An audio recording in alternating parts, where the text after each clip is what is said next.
不知道大家有没有思考过一件事情，就是从小到大，从国小、国中、高中到大学，我们好像已经过了至少10年的读书生活了。我们好像一直都走在一条前人们铺好的路上，这条路都是前人们告诉我们的，我们也只能跟随着这条路前进。不知不觉间，这好像就变成了一种框架。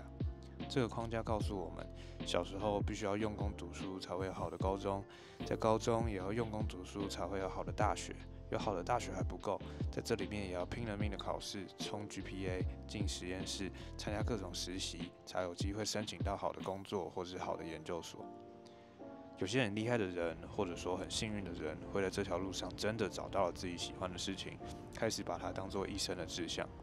但我也相信，也有一群像我一样的人，不太知道自己到底想要的是什么。书来了就读，考卷来了就写，工作来了就拼命的赚钱，但从来没有一个真的很喜欢的事情。可能有啦，有一瞬间会觉得自己真的找到了自己喜欢的东西，但我发现过了不久，开始在这个领域碰壁卡关的时候，怀疑自己当初选择的声音又会再一次的出现，自己喜欢的东西好像也会慢慢变得不喜欢了。对，我是张一杰，今年22岁，从小学开始已经过着这种一直读书的生活15年了。射手座 A 型 ，MBTI 是 ISFJ， 猫头鹰型人格，是个100%的客家人。小时候参加过课余比赛，国中会考进师大附中，大学是台大物理系，当过系学会会长跟物理营的总召，但是不喜欢吃香菇。我一开始也不疑有他，真的很用功的在走这条路。但是随着年纪越来越大，尤其是真的读到世人们口中的顶大的时候，我开始发现我每天都会被各种压力追着前进。身边的同学一个比一个还要优秀，成绩也一个比一个还要好。当自己发现自己的能力没有身边的同学那么好的时候，压力好像就更大了。在这种焦虑感出现的同时，新的问题出现了：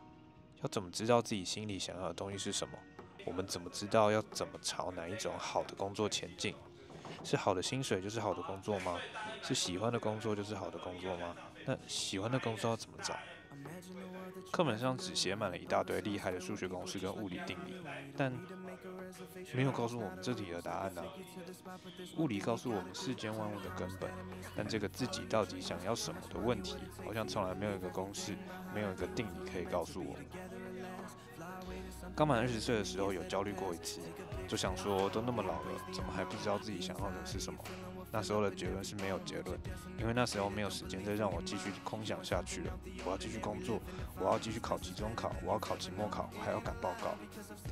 但从去年某一次跟朋友的聊天开始，我慢慢体会到这些莫名出现的焦虑，好像不是只有我有，这些自我怀疑也不是只有我在经历。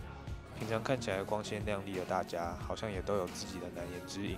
每个人好像在越长越大的同时，也开始有各式各样不同的难题出现，等着大家去解决。有趣的事情是，这些难题好像几乎都没有一个正确的答案，课本上也不会告诉我们该怎么处理这些事情。那怎么办？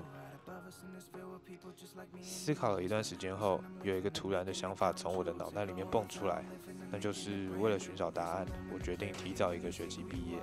我要给自己100天，试着给自己留一点空白，试着真的跳离看看那所谓的那条路，或者是说，这学期我决定帮自己加签一堂168学分的课。这门课不会有期中考，也不会有期末考，也没有作业或者是期末报告，甚至有时候还不会告诉你在这门课当中必须要学到什么。我只是个学生，而老师是全世界。我没有跟很多身边的朋友说，我自己在心里面跟大家告别后，我可以确定的事情是，这门课需要做出许多22年以来不曾做过或是不曾体验过的事情。谁说大学一定要读到4年？谁说每个学期一定都要有很伟大的成就？又是谁说每天都一定要被压力压着前进？上面3个问题的答案都是没有人啊，所以就决定出发吧。没有什么不可以的吧？我也决定要拍一系列的影片，但这系列的影片是要拍给自己看的，期许自己在未来茫然的时候能够回头看看现在的一股冲劲还有勇气。我并没有指望自己在这100天内一定要学到什么人生大道理，也还没有规划接下来的每一集要拍什么。但可能我的身体里面住着一个自由的灵魂吧，一直向往出去世界看看。也可能是我的头脑已经告诉我不能再待在原地了，需要暂时抽离一切，去重新找回自己，认真的跟自己对话。那你提早毕业之后要干嘛啊？不少听到我要提早毕业的朋友都这样问我。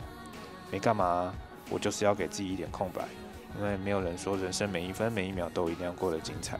也没有人说一定要在什么时候做什么啊，因为人生本来就没有标准答案的吧。